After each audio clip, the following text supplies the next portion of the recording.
Is there King Conan coming? Are you going to be returning to that role? Yes, it was.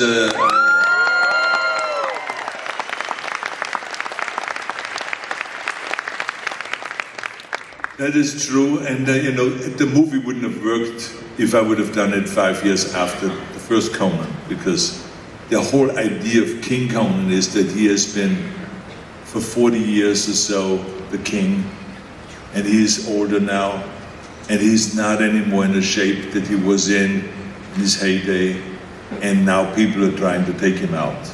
And he's the king, he gets a little bit complacent, and he's tired of the job, and he wants to move on. And so there will be a lot of conflicts. When you look at a movie like Unforgiven with Clint Eastwood, it will be along the lines of that, and it will be with just extraordinary battles. And so, interesting enough that all of a sudden,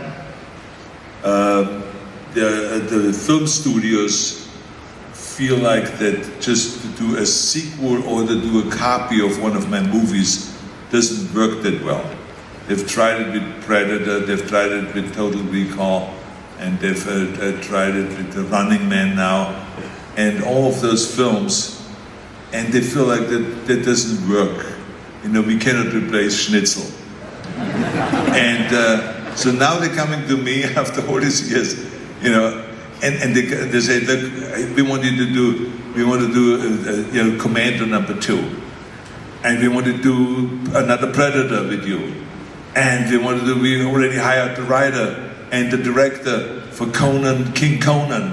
Next year you're gonna go and film King Conan. We will be ready, the script will be written, it will be prepped, and everything will be ready to go. So next year we're gonna do King Conan. So that is a reality now. And I'm delighted about it, because for the last 10 years I have been saying we should do King Conan. And we should really get a great, great script written.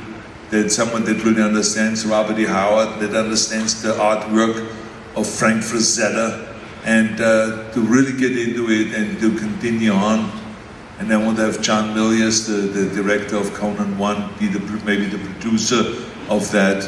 And so it will be really fantastic. And I think there's a huge audience out there that wants to see that. I think so. It'd be great, won't it? Conan was obviously one